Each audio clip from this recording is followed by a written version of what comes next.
మొబైల్లో LRS apply చేసుకోవడం ఎలాగో తెలుసుకుందాం. ఫస్ట్ మీరు మీ యొక్క ప్లాట్ కాగితం మొదటి పేజీ సేల్ డీడ్, ఆ పేజీలో కింద చివర్లో ప్లాట్ ఓనర్ సంతకం చేయాలి. ప్లాట్ ఓనర్ సంతకం చేసిన తర్వాత ఆ ఫైల్ని పీడిఎఫ్లో 1 MB ఉండేటట్లు స్కాన్ చేసి పెట్టుకోండి. ఆ తర్వాత ప్లే స్టోర్ ఓపెన్ చేసి ఎల్ఆర్ఎస్ 2020 అని టైప్ చేయండి. ఇక్కడ యాప్ వస్తుంది. ఈ యాప్ని ఇన్స్టాల్ చేసుకోండి. యాప్ ఇన్స్టాల్ చేసిన తర్వాత ఈ విధంగా ఇన్స్టాల్ అవుతుంది. యాప్ని ఓపెన్ చేయండి. ఇక్కడ సెకండ్లో ఉండండి అప్లై ఎల్ఆర్ఎస్, ఇది క్లిక్ చేయండి. ఇక్కడ మీ యొక్క మొబైల్ నెంబర్ టైప్ చేయండి. మొబైల్ నెంబర్ టైప్ చేసిన తర్వాత జనరేట్ ఓటీపీ క్లిక్ చేయండి. మీ మొబైల్ నెంబర్కి ఓటీపీ వస్తుంది. ఓటీపీ ఎంట్రీ చేయండి. వ్యాలిడేట్ ఓటీపీ క్లిక్ చేయండి. చూడండి ఈ విధంగా ఓపెన్ అవుతుంది. ఇక్కడ ఇండివిజువల్ ప్లాట్ సెలెక్ట్ చేసుకోండి. మీది లేఅవుట్ 99% మీకు అందరికీ ఇండివిజువల్ ప్లాట్ ఉంటుంది. ఇండివిజువల్ ప్లాట్ సెలెక్ట్ చేసుకోండి. లేఅవుట్ ఉంటేనేమో లేఅవుట్ సెలెక్ట్ చేసుకోవాలి. మొత్తం అన్ని ప్లాట్స్కి అయితేనేమో లేఅవుట్ సెలెక్ట్ చేసుకోవాలి. ఆ వెంచర్లో ఉన్న మొత్తం ప్లాట్స్కి కలిపి ఎల్ఆర్ఎస్ అప్లై చేయాలంటే లేఅవుట్. మీరు ఒకే ప్లాట్ కొన్నా లేకపోతే 2 ప్లాట్లు కొన్నా, కొన్ని 1, 2, 3, 4 అట్లా ఒక్కొక్క ప్లాట్ ఇండివిజువల్గా కొని ఉంటే ఇండివిజువల్ ప్లాట్ సెలెక్ట్ చేసుకోండి. తర్వాత ఇక్కడ ప్లాట్ లేఅవుట్ అండర్ ఫాల్స్ అని కదా, ఇక్కడ క్లిక్ చేయండి. మీ యొక్క ప్లాటు ప్రస్తుతం ఒకవేళ ఇంతకుముందు మీరు గ్రామ పంచాయతీలో కొని ఉండి ఇప్పుడు మున్సిపాలిటీలోకి వచ్చి ఉంటే మున్సిపాలిటీ సెలెక్ట్ చేసుకోండి. ఒకవేళ ఇంతకుముందు మీరు మున్సిపాలిటీలో కొని ఉండి ఇప్పుడు కార్పొరేషన్లోకి వచ్చి ఉంటే కార్పొరేషన్ సెలెక్ట్ చేసుకోండి. ప్రస్తుతం అది దేని కిందికి వస్తుంది, దేని పరిధిలోకి వస్తుందో తెలుసుకొని అది సెలెక్ట్ చేసుకోండి. నా ప్లాట్ ఇంతకుముందు విలేజ్లో ఉన్నది, ఇప్పుడు మున్సిపాలిటీలోకి వచ్చింది కాబట్టి మున్సిపాలిటీ సెలెక్ట్ చేసుకుంటున్నాను. తర్వాత డిస్టిక్, మీరు ఇప్పుడు కొత్త జిల్లాలు వచ్చినాయి, కొత్త జిల్లాలు ఏర్పడినాయి. ప్రస్తుతం మీరు ఇంతకుముందు పాత జిల్లాలో ఉన్నది, ఇప్పుడు కొత్త జిల్లాలు చాలా వచ్చాయి కాబట్టి ప్రస్తుతం కొత్త జిల్లా ఏదైతే ఉందో మీ ప్లాట్ పరిధిలో కొత్త జిల్లా ఏదైతే వస్తుందో ఆ జిల్లా సెలెక్ట్ చేసుకోండి. మున్సిపాలిటీ, ఇప్పుడు ఏ మున్సిపాలిటీ పరిధికి వస్తుంది కొత్తగా అది సెలెక్ట్ చేసుకోండి. మండలం, కొత్తగా ఏర్పడిన మండలం ఉంటే అది సెలెక్ట్ చేసుకోండి. వార్డ్ నెంబర్, మీ యొక్క ప్లాట్ ఇది చాలామందికి తెలియదు. ఒకవేళ తెలియకపోతే మీకు ప్లాట్ అమ్మిన వ్యక్తిని కానీ, ఒకవేళ మీరు వెంచర్లో కొని ఉంటే వెంచర్ వాళ్ళకి ఫోన్ చేసి తెలుసుకోవడం, లేదంటే ఎలాగైనా సరే సబ్ రిజిస్ట్రేషన్ ఆఫీస్ కన్నా వెళ్ళి అడగండి. లేకుంటే ఆ ఏరియాలో మీకు తెలిసిన వాళ్ళు ఎవరైనా ఉంటే ఆ ఏరియాలో వార్డ్ నెంబర్ ఎంత వస్తుంది అని కనుక్కొని వార్డ్ నెంబర్ టైప్ చేయండి. ఒకవేళ డీటెయిల్స్ తప్పుగా ఎంట్రీ చేసినా ప్రాబ్లం లేదు, మళ్ళీ ఎడిట్ చేసే ఆప్షన్ వస్తుంది. కానీ మ్యాక్సిమం మీరు ఇప్పుడే డీటెయిల్స్ అన్నీ కరెక్ట్గా టైప్ చేయడానికి ప్రయత్నం చేయండి. వార్డ్ నెంబర్ సెలెక్ట్ చేసుకోండి. ప్లాట్ డీటెయిల్స్, లొకాలిటీ, మీ యొక్క ప్లాట్కి దగ్గరలో ల్యాండ్ మార్క్ ఏముంది అనేది ఇక్కడ టైప్ చేయండి. ఒకవేళ మీరు వెంచర్లో కొని ఉంటే వెంచర్ పేరు టైప్ చేయండి. క్యాపిటల్ లెటర్లో టైప్ చేయండి. ప్లాట్ నెంబర్ టైప్ చేయండి. ఒకవేళ ప్లాట్ నెంబర్ లేకపోతే ఓపెన్ ప్లాట్ అని టైప్ చేయండి. ప్లాట్ నెంబర్ ఉంటే మాత్రం ప్లాట్ నెంబర్ టైప్ చేయండి. ఈ ప్లాట్ డీటెయిల్స్ అనేది మీ యొక్క ప్లాట్ కాగితాలలో అగ్రిమెంట్ డాక్యుమెంట్స్లో షెడ్యూల్ ఆఫ్ ప్లాట్ అని 3rd పేజీలో కానీ 4th పేజీలో కానీ ఉంటుంది. అక్కడ డీటెయిల్స్ అన్నీ క్లియర్గా కనబడతాయి. అక్కడ చూసి ఇక్కడ ఎంట్రీ చేయండి. సర్వే నెంబర్ ఎంట్రీ చేయండి. సర్వే నెంబర్ ఒకవేళ తెలుగులో ఉంటే తెలుగులో టైప్ చేయండి. సర్వే నెంబర్ తెలుగులో టైప్ చేసిన తర్వాత పేమెంట్ అయిపోయినాక ప్రింట్ తీసినప్పుడు సర్వే నెంబర్ పక్కన తెలుగు అక్షరాల చోట క్వశ్చన్ మార్క్ వస్తుంది. అయినా కూడా మీరు కంగారు పడకండి, ప్రాబ్లం అనేది ఏం లేదు. ఎందుకంటే ఆ ప్రింట్ అనేది తెలుగు ఫాంట్లో సపోర్ట్ చేయదు, అందువల్ల క్వశ్చన్ మార్క్ అని వస్తుంది. ఏమవదు, వదిలేసేయండి. ఇక్కడ సర్వే నెంబర్ టైప్ చేయండి. ఒకవేళ మీ దగ్గర తెలుగు కీప్యాడ్ లేకపోతే తెలుగు కీప్యాడ్ ప్లే స్టోర్ యాప్లో ఇన్స్టాల్ చేసుకోండి. ఆ తర్వాత ఈ విధంగా తెలుగులో టైప్ చేయండి. తర్వాత విలేజ్ సెలెక్ట్ చేసుకోండి. తర్వాత ప్లాట్ ఎన్ని గజాలు ఉంది, ఎన్ని స్క్వేర్ యార్డ్స్ ఉంది అనేది ఇక్కడ టైప్ చేయండి. సేల్ డీడ్ నెంబర్ టైప్ చేయండి. మీరు ఈ డీటెయిల్స్ అన్నీ కొంచెం ఫాస్ట్గా టైప్ చేయండి.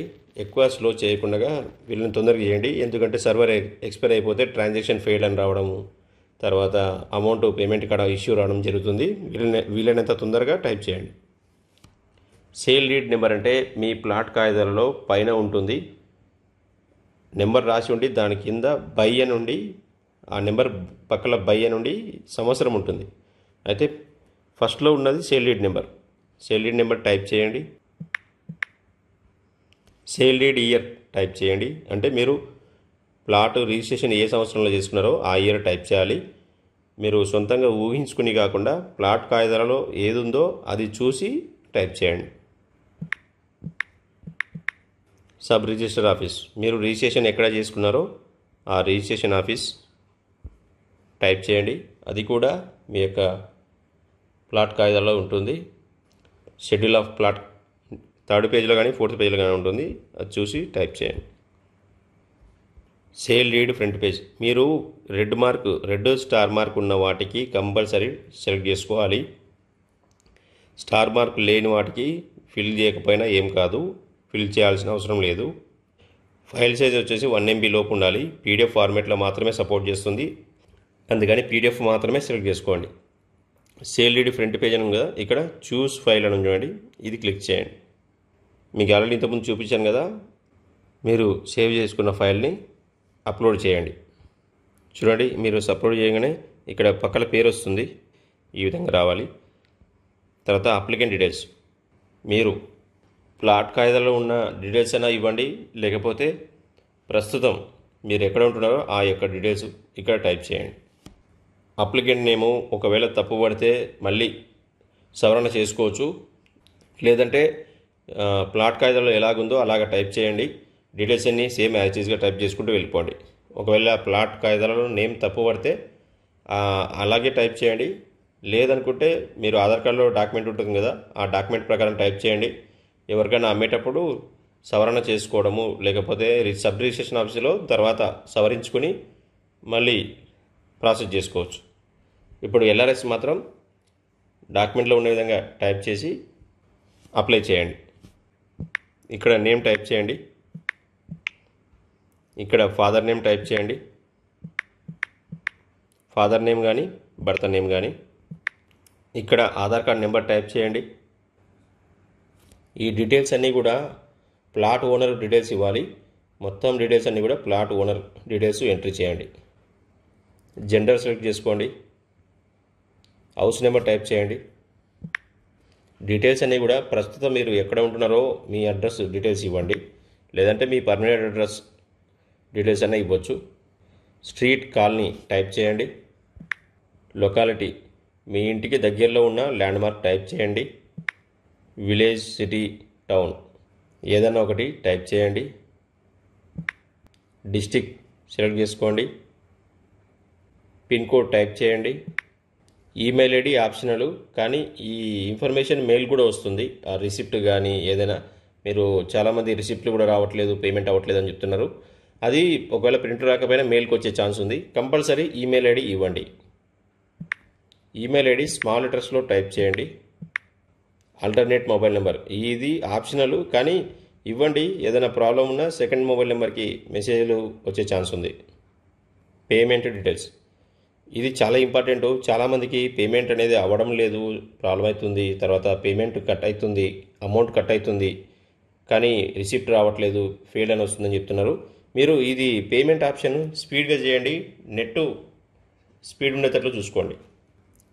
ICICI బ్యాంక్ గేట్వే 2 రెండు ఉంటాయి.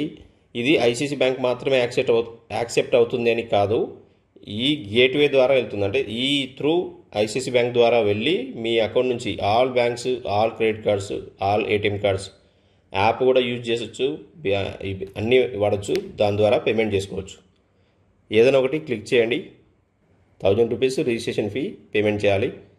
ఇక్కడ మొబైల్ నెంబర్ టైప్ చేయండి. ప్రొసీడ్ క్లిక్ చేయండి. ఇక్కడ state bank of India, HDFC, ICICI banks ఉన్నాయి. మీది ఏది కావాలనుకుంటే అది నెట్ బ్యాంకింగ్ సెలెక్ట్ చేసుకోవచ్చు, లేకుంటే కార్డు, లేదంటే UPI, తర్వాత నెట్ బ్యాంకింగ్, ఇవి ఉన్నాయి. ఇందులో ఏది కావాలంటే అది యూజ్ చేసుకోండి. LRS టీం మాత్రం UPI యాప్ యూజ్ చేయకండి అని చెప్తుంది. డెబిట్ కార్డు, ఏటీఎం కార్డు అవి టైప్ చేయండి అంటుంది, లేదంటే నెట్ బ్యాంకింగ్. ఏ విధంగా చేయొచ్చు, కొద్దిగా తొందరగా చేయండి. ఇక్కడ కార్డు అని కదా, కార్డు సెలెక్ట్ చేసుకోండి. ఏటీఎం కార్డు ద్వారా చేయమన్నారు. కార్డు నెంబర్ టైప్ చేయండి. ఎక్స్పైరీ మంత్, ఇయర్ టైప్ చేయండి. కార్డు హోల్డర్ నేమ్ టైప్ చేయండి. సివివి టైప్ చేయండి. మీ ATM card back side 3 numbers ఉంటుంది, ఆ నెంబర్ టైప్ చేయండి. తర్వాత పే ఆప్షన్ క్లిక్ చేయండి. కంటిన్యూ క్లిక్ చేయండి. 1004 రూపాయలు ఛార్జెస్ అవుతుంది. ఓటీపీ వస్తుంది, ఓటీపీ టైప్ చేయండి. పే క్లిక్ చేయండి. ఈ విధంగా ఎల్ఆర్ఎస్ అప్లై చేసుకోవచ్చు. ఎల్ఆర్ఎస్ అప్లై చేసుకున్న తర్వాత చూడండి, బ్యాంక్ రెఫరెన్స్ నెంబర్ అని ఇక్కడ నెంబర్ వస్తుంది, అప్లికేషన్ నెంబర్ వస్తుంది, అప్లికేషన్ డేటు, తర్వాత నేము, మొబైల్ నెంబర్, మనం రిసిప్ట్ అనేది ఎప్పుడనేది వస్తుంది, అమౌంట్ పేడ్, ప్లాట్ నెంబర్, సర్వే నెంబర్లు క్వశ్చన్ మార్క్ వస్తుంది రివర్స్లో, అయినా కూడా ప్రాబ్లం లేదు.